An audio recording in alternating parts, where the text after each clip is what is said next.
ওই যে দুর্বলতা যাদের আছে, ব্যথা, দাঁতের ব্যথা, মাড়ি ব্যথা, মাড়ি দিয়ে রক্ত পড়া, দাঁতের গুঁড়া দিয়ে পুঁজ পড়া, রক্ত পড়া, এই সমস্ত সমস্যা থেকে আমরা নিজেকে মুক্ত রাখতে পারি। মুখের দুর্গন্ধ, মুখের অরুচি, চুলকানি, অ্যালার্জি, দাঁত, একজিমা, বিখাউস থেকে মুক্ত থাকতে হলে পুদিনা পাতা প্রতিদিন আমরা সালাদের মাধ্যমে খাঁচা খেতে পারি।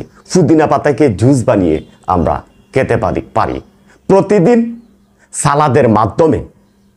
যদি আমরা পুদিনা পাতাটাকে রাখতে পারি, কাঁচামরিচ, টমেটো, ধনিয়া পাতা, পেঁয়াজ কুচি, দেশি কিরা, দেশি শসা, টমেটো, গাজর এবং বিটরুট যদি আমরা রাখতে পারি, তাহলে শরীর হবে সুন্দর, স্বাস্থ্য হবে ভালো, ত্বক ঝকঝক করবে, ত্বক ফর্সা হবে, কুষ্ঠকাঠিন্য দূর হবে, আমাদের শারীরিক এনার্জি আমরা খুঁজে পাবো।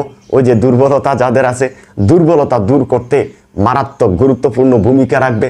রক্ত পরিষ্কার করবে, রক্ত বাড়িয়ে তুলতে, দ্রুত রক্ত উৎপাদন করতে সহযোগিতা করবে।